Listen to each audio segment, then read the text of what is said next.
I would say the number one thing that matters is that you are aligned on what does the company need out of marketing, right? What are the goals and what is marketing going to deliver? And can you shrink that down as small as possible? And so instead of worrying about the annual plan or the 2-year plan, or maybe even the half a year plan, can you get really tight on what does marketing need to do this quarter, this month? Shrink the plan and just take it 1 month or 1 quarter at a time. I think this starts by stepping up and having a conversation with the CEO or whoever marketing reports into and getting really clear about the strategy and the goals for marketing. Because I find if you can really shrink that down, there's lots of things you can do, but not all that matters.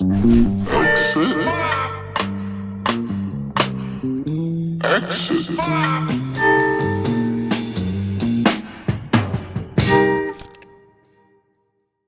If this is the first time you're listening, my name is Dave. I host the Exit 5 podcast here. This is Matt.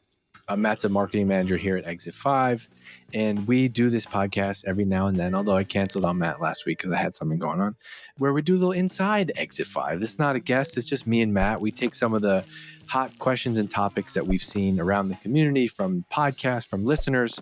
We talk about them here on this show. So Matt, what do we got?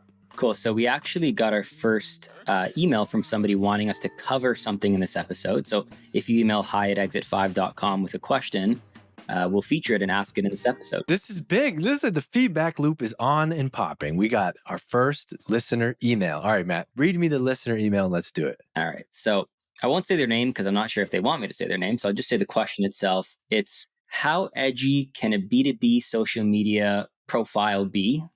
Asking this because they're addicted to the funny videos by Apollo's company page, but their team seems to not really agree on even simple, fun, edgy stuff. So how edgy can companies be on social media in B2B? I think ultimately you can be as edgy as you want to be, and the result, the proof will be in the response. Now, just because something works doesn't mean you should do it. And I think that's where the catch kind of is here, which is like you could post a bunch of edgy content and memes and funny stuff. And I think in the world of edginess, we're probably talking about very low on the edgy scale. However, I think it is important to listen to your team, right? And it just depends. Like if your team has a vision for the brand, and I think it depends on who's articulating this also, but if the team has a vision for the brand and this doesn't feel right, then we shouldn't do it, right? Like just as an example, like if I did something and you and Dan saw that, Matt, even if it worked, you might message me and be like, look, I know this worked, but like, kind of make me feel uncomfortable. All right, let's not do that again. And so I do think part of this is being a good teammate, being a good partner, being good, being a good person. However, I'm trying to read into where this might be coming from. And I feel like oftentimes this means that the team has just historically not done anything that way. The brand has always been this way. We've always kind of stayed in this lane. And so I would try to look at then when you're talking about edgy, what does that really mean? Is it inappropriate? Probably not. Is it making people uncomfortable? Probably not. Is it just unlike something you've done before as a company? Maybe. And then can you treat it as a test and say, hey, look, all right, I want to try this thing. We're going to do it for 30 to 90 days. Here's what we're going to measure. We want to do this because we think it's going to grow engagement on our page, and we'll report back on the results. I think if you box it like that, you'll have a little bit more success with it and be able to frame it up. I think people don't like when all of a sudden someone just starts posting random stuff and you're like, wait, what's going on here? But if you can take a step back and articulate the strategy and explain what you're trying to do, you might have more success. And then last thing I'll say, and shut up because I want to hear your opinion on this, Matt. But not all growth is going to be good. And so as an example, we're trying to really focus on B2B marketing pros and the doers and the directors and future directors and VPs in B2B marketing. I think we could grow a massive page on LinkedIn by posting silly marketing memes. I don't think that would also translate into the right audience for us to then sell things to, right? Like Exit 5 subscriptions or future products or whatever. And so I think it really matters. And I've seen people grow massive accounts on TikTok, Instagram, LinkedIn with very top of the funnel type of content, but that doesn't always translate into an audience. And so I think you really want to be able to like the followers and engagement and audience that you build doesn't matter if it's not the right people for your business. What's your reaction to those comments and how would you have answered that? Yeah, I think it's you who always says to win with depth. So if you can win by posting, in-depth educational content about your niche that is professional, then I think that's always a good way to go. And you should always favor that in B2B. And then if you could sprinkle in personality, like if you're naturally a funny person, I mean, some people think they're funny and they're not, but if you're naturally a funny person and you could sprinkle in the odd joke, like, 20% of the time, like do it, try it out and see how it lands, right? And if you get responses, people saying, haha, that was funny, or haha, I'm in Toronto too. Yeah, it's super cold this week. Like, then maybe you're doing something right. Maybe that's the way to go. But otherwise I wouldn't go too crazy in the edgy scale. I would stay a little safer and then slowly break into it. So that's how I'd approach it. Good answer. I'm trying to see if I can find these edgy videos that they said Apollo posts. I don't quickly. I don't see them. I don't know if you know what they're referencing, but I don't. Edgy, I think, is the word that's throwing me off. I know what they mean, but it's like edgy can be not a great thing. I think I'm like, they're just posting more, like they're posting TikToks, they're reposting memes, they're posting, screenshots of stuff. I get it. I think most of the time though, you're going to have to do that. I think social media is about pushing the boundaries and envelope, especially in B2B. And I think you need to try a bunch of things and figure out what your lane for content is. But hey, thank you for the question. I hope this helps. Send us an email back. Even if you don't want us to know who you are, we won't tell anybody. So send us that email at highexit5 and be like, oh, if you want, we will give you free personalized advice to you who asked this question. Write us back and we want to know more. Cool. Next one is a post in the community. Somebody wanted guidance on being a first time head of marketing. So, they talked about Good all the luck. pressure. Yeah. Yeah. They're the only they're the first person doing marketing full time and they're the head of marketing. What do we know? Give me some specifics. What do we know about this person? What do we know about this question? Let me pull it up. So they're in a healthcare startup, stepping into a big challenge. They're trying to reach both B2B and B2C in different countries across Europe. First person to solely focus on marketing. Until then, some people in the team, around the team, have done some marketing things, but now they're in charge. I think the number one thing, without a ton of context, I think if you're and this is they're stepping into the role as a first time marketing leader. Mm-hmm. Okay. Yep. Now, do you feel like they got promoted into this role, or is it like no one's really doing marketing? You do it now and you own this thing? The latter, what you just said. Okay. So I think of this as an opportunity, first of all, to understand if you want to be a marketing leader in the future, which is great because you're going to have the opportunity to do it right now. I had a similar opportunity earlier in my career where I wasn't the VP of marketing. I wasn't even the director of marketing, but I was like one of three people. And they were like, you know what, you're going to kind of take the lead on this. And if it keeps going well, maybe there's a promotion in there for you. So personally, I would think, okay, like what do I want out of this opportunity? Selfishly, do I want to explore a career in marketing and marketing leadership? Then I'm going to really be hungry and I'm going to go after this thing. Like I see that even with you, Matt, in Exit 5. I think you're doing a couple specific things for us, but I think that I can see that you have a vision of what you want to do and things you want to own. And so you're like, sure, I can do that. I can do that. Let me take that. Let me take that. I think you have to have a conversation with yourself about what you want. If you want that, then this is a great opportunity to go all in and try to go for it. And oftentimes this is how it happens. You kind of get thrown that role because there's nobody else right now, or there's no budget, or there's no other team. This is your opportunity to take that and go for it. So I think that could be great for you.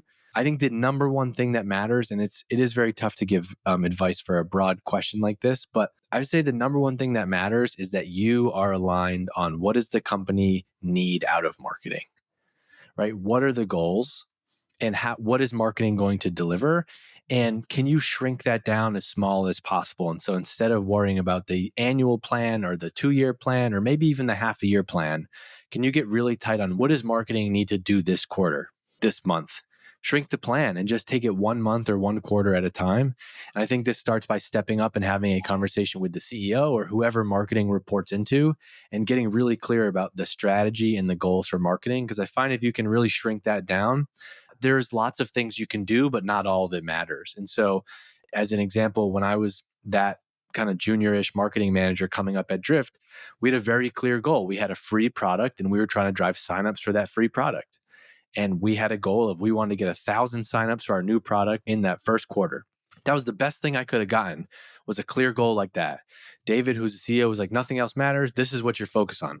Fantastic. I don't know what the heck I'm doing as a marketing leader, but I can figure out how to come up with a plan to drive those 1,000 new signups. And I think the more you can shrink the plan to get very clear, specific goals, and just focus on nailing that one thing and building. You need momentum. You need to achieve some goals, have some wins on your side. And the way to do that is get really clear on one or two specific goals and focus on that. Know there's going to be lots of stuff that you're not going to get to right now, but who knows? Maybe a year from now, it's you and a team of 3 other people, and now you can start to get at some of the longer term initiatives. Yeah, I like the focusing on one goal. I think a big thing that goes along with that too is, can you make some kind of impact on that goal really early on? Like a lot of the 30, 60, 90-day advice for marketing leaders is like, go talk to customers and then go dive into the data and do this and that. And I think all that's great. And I think you should absolutely do that. But if you can make some kind of impact and do something cool in week 1 or week 2 that's related to that goal, like I think that that's going to help your image a lot and buy you some time and take some of the pressure off. Yes, I love that. That's a great answer. And this is something you've done really well here. I remember very early on in that drift example where I wrote a blog post, and we used to do this thing called show and tell, where on Fridays every team would go and show what they worked on. At the time there wasn't really anybody doing marketing. It was like engineers showed all the stuff, and I was like so embarrassed. I'm like, man, they're showing like code they ship, designers are showing new design. My first show and tell, I was like, this week I wrote a blog post. And everyone was like, all right, cool. Well, I learned my lesson. The next week I came back and I said, hey, remember how last week I told you we wrote that blog post? Well, today I want to talk about why. And I want to talk about what our strategy is. And so we don't have any traffic right now. We need to grow traffic because we want to drive trials. And we think that we're going to do that through website traffic. And we're going to try to rank for these keywords and blah, blah, blah. And so remember that article I told you about that we recreated last week? Well, 1,200 people have actually already visited that article, and we generated 52 new email signups. And as of last week, our email database was 0, and now we have 52 opt-in contacts. And I saw the engineers like light up, and they were like, "Wait, what? People are starting to pay attention to our company. This is so cool." And that was an example of just like shrinking down. Now, the goal wasn't to write a blog post, but that was one example of showing them that. I also think you said something great there, which is go in and fix the problems. Like, I'll see my father-in-law will come over our house. I'm not very handy. I'm good at the words, but I'm not the guy you want, hammering and drilling stuff. He'll see something broken. He'll see like a door that's off. He'll just come in and like, get his tool, fix the door real quick. I was like, man, how can you be that person, right? Don't do any of this. Like, well, it's not my job. It's not in the plan. Like, if there's a page on the website that needs to be fixed and updated, just go do it. And then at the end of the week, share progress on like all the stuff that you shipped and did this week. And you want to show momentum, and you want people to feel like, hey, this is cool. Like, we've never really had any marketing. Matt's in here just doing a bunch of stuff for us and making things better. I think that's a very important piece of this of the job also, right? Just quick wins. And man, you're speaking my language. People get upset when I say this. I'm not saying don't talk to customers, but I hate, with the capital H, I hate the advice that like when you start a new job, you should talk to customers. I think that's a crutch for spending the first 3 months at work, like not actually doing anything, when oftentimes they hired you to fix something or create something or do something that didn't exist before. Especially in this example, it probably doesn't work if you're one of hundreds of people on a marketing team. You're not going to join, week 1 and go and change something. But in this example, you're the first time marketing leader, first person doing marketing there. Go put some very simple points on the board and make some things happen. I think that's a great way to earn credibility inside the company. Nice. Cool. Cool, cool, cool. By the way, can I just tell you one of my favorite things is the funnel that we have at Exit 5. So I wrote a post earlier, just like we're like, we need some more trials. And so I, wrote this post and made a video. And I just want to shout out, Lauren Murdoch. She just left a comment on my LinkedIn post. Listen to this. This is related. This is like when the journalist does like the parentheses. I've been thinking about joining Exit 5 for a while. Just listened to one of your podcasts on a plane to Quebec City and then saw this. I'll be signing up for the trial this week. Now, how awesome is that? But imagine if we tried to like perfectly like structure that funnel, right? Like, how are we going to measure this, right? And this is the power of this type of content. Somebody was on a plane to Quebec City listening to us talk about B2B marketing. So dang cool. My only beef with Lauren is I don't like this part. I'll be signing up for the trial this week. No, you do it now. If you have internet access to comment on the LinkedIn post, Lauren, you go to exit5.com, you sign up now. Anyways, Yeah. yeah. Lauren, we'll see you inside Exit 5. Cool. And that stemmed from Dan just saying, hey, how can we drive more trials? And you're like, let me write a LinkedIn post about it. Right. So it was that fluid. It's just the small things that I can do, you know. I'm out having, you know, I'm out having breakfast with CMOs, doing the real tough work. Matt, every now and then I can write a LinkedIn post, you know. Yeah, no, I see you. I see you out there. Cool. We got 20 minutes, right? So I got two things, but I think I'll just pick one of them. This was a LinkedIn post by you that blew up. You talked about how you'd rather have strong point of view, differentiation, creative, original marketing ideas, shipping work quickly over the ABM, ROAS, CAC, LTV, all that stuff. So yeah, I think it'd be a good topic to go over like fundamentals. Like when do you know your fundamentals suck? And maybe when it's time to pitch leadership or the CEO that need to change. All right. Well, I can say this now on the podcast, but I wrote that as a cheeky way to like, you know, LinkedIn is a little bit of a game and you got to write some things to get attention and get people to read the message. And so I'm not poo-pooing ABM or any other strategy. Um, I just feel like no matter what happens in marketing now, what I've learned is going to be timeless. And it really does all come back to positioning. One of the most fundamental books that I read in my marketing career is, well, there was two. Number one is Positioning by Al Reese and Jack Trout. And the other book is their book, The 22 Immutable Laws of Marketing. And I think that now that I've seen this at a bunch of different companies in a bunch of different industries and over again, the tactics and the channels, like that is how you execute on these things. But so often it comes down to the thing you're selling. It's the positioning, it's the story that drives everything. And we so often don't want to go address the big problem there.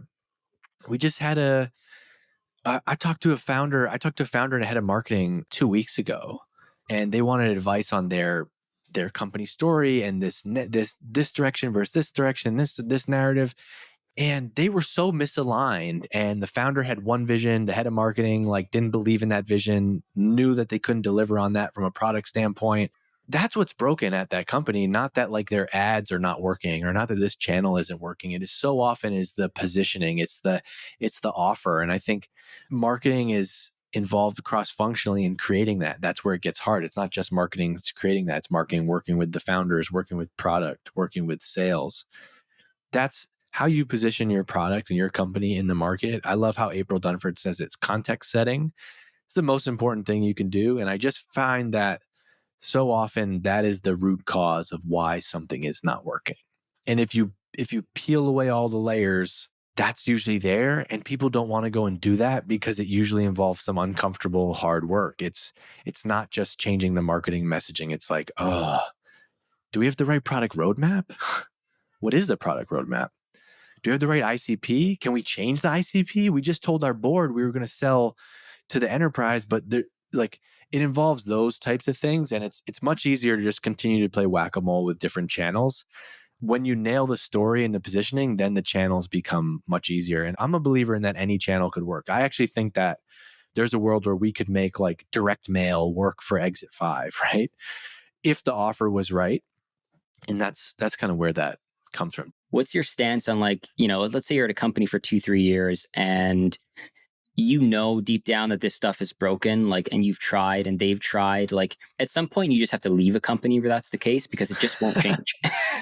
Yeah, I mean, I worked at 5 companies in 6 years before finding the one company that's stuck, and I worked there for 4 years.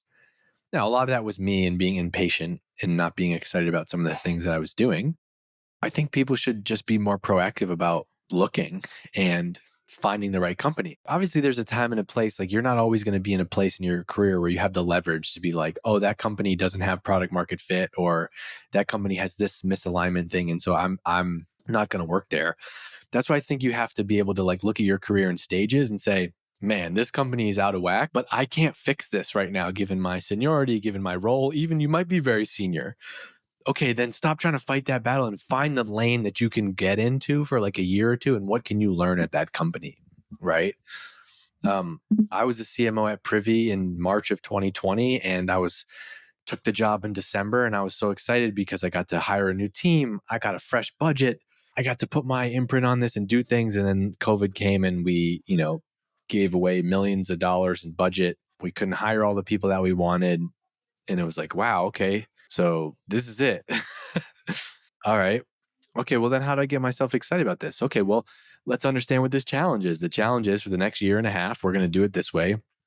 We're going to try to win with no investment. We're going to do it through content. We're going to do it through SEO. We're going to do it through conversion optimization. And I'm going to learn that part of the business, right? And I think you can try to find your way to give yourself challenges. But to answer the initial question, it's all about the product, the market, the vision. That was what made our marketing so good at Drift in the early days, was not that we had some great ideas for channels and tactics. It was like we had such a good narrative, and that framed everything. And I wrote about this on LinkedIn earlier this morning, but like that helped even shape short-term versus long-term decision making, because I knew even in the first year of the company, I didn't know what things were going to look like in the fourth and fifth year of the company, but I could see the vision, and the founders could get on the whiteboard and be like, today we're doing this, but we're doing this because we wanted to get to here. And then after that, we're going to make this move and we're going to go here. And our vision is to be the X. And it's like, oh, all right, I understand that. And I believe that. And like right now we're going to just market like part one of this. And that framed everything that we're going to do. And so I think just the more you can push in there, the more you can push on the story, the differentiator, the positioning, that's where a lot of it.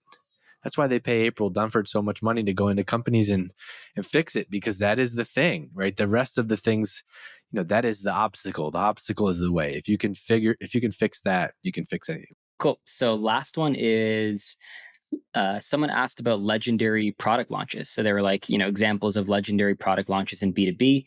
Wanted to hear from you if you have any good examples, things that you've done at Drift or things you've heard of. The best product launch that we did was because we already knew the product was going to be successful. And the best product launch we did was for Drift Video, which similar to like Vidyard, or now Loom is the really popular one. We built I actually think we might have bought a company. I don't even remember. We had our own video tool, and it was amazing because we built this narrative around conversational marketing, and the product launch that we were doing was called Drift Video. And we came up with the hook for it. And the hook was just based on the existing narrative, right? Video is the way that everybody consumes information today. Drift is the conversational marketing platform, right? Video is the number one way to start a conversation with a potential customer or existing customer. And so that's why today we're launching Drift Video. Like it just fits so well in the narrative that the positioning for it was like 2 minutes. I remember Craig, who was the head of product, and Alexa, who was the product manager on that. I remember us being in a room together, and in like 10 minutes, we put the story together. That's a perfect example of what we just talked about earlier. When the company strategy is right and the narrative is right, it's not like you don't have to spend hours and weeks trying to find the creative angle for how you're going to announce this. And so it fit really well in our narrative. And so why was it a great launch? Because it was strategically important in the business. It made a lot of sense. We also let customers use it for weeks and months before we announced it on stage. And so when we announced it at our event, we already had people using it. We already had case studies and testimonials and examples. And so I think the more you can get people in, like, we were talking about this in a small way before. We're reorganizing and changing some things in our community, right? We're going to do that and get it right and get feedback and make tweaks and get examples and proof and testimonials before we go and out to the world and say, check out this new thing, right? And I think especially as a software company, you have the opportunity to do that, and you're going to learn through your customer stories. So getting the product, like at Drift, like let's separate the internal launch from the marketing launch. Like we can have this product and these features available that we don't have to go tell people about them yet, right? I think that's a really important part of product launches. It doesn't have to be like the minute it's done, you go and announce it. So the more it ties back to the story, I think product launches, to me, it's not about the party or some crazy thing or having a blimp fly over, Miami Beach. It's the same thing. It's back to the timeless principles and how well does it fit in the narrative. And if you really want to get smart on this, go to YouTube and type in 2007 Steve Jobs iPhone keynote. And the way he builds up the narrative there, and the way that the iPhone fits in their vision as a company is perfectly done. And that's how I like to think about product launches as a company. I mean, you've been working with me now, right? How many times do we talk about, like, in any type of update we do, what do I always say? I'm always like, go back and use this as an opportunity to retell our story and retell the vision. And I think using a product launch to do that, not just being like, here's this new thing. It's like, at Drift, it was like when we launched Drift Video, it wasn't like, here's Drift Video. It was, as a reminder, our mission is to do X, Y, and Z. We're here to help you achieve A, B, and C goals. And that's why today we're launching blank, right? Use the product launch as an opportunity to go and retell your bigger company narrative. And it's a way to just like continue having momentum on that. It's also why I like the idea of trying to ship something monthly, because it works that way. So Matt, we got to get out of here. Thanks everybody for listening to this episode inside Exit 5. Send us more messages. hi@exit5.com. Put questions in there. hi@exit5.com. We'll give you personalized free advice here on the Inside Exit 5 podcast. Matt, good to see you. I'll see you back in Slack later. Exit. Exit.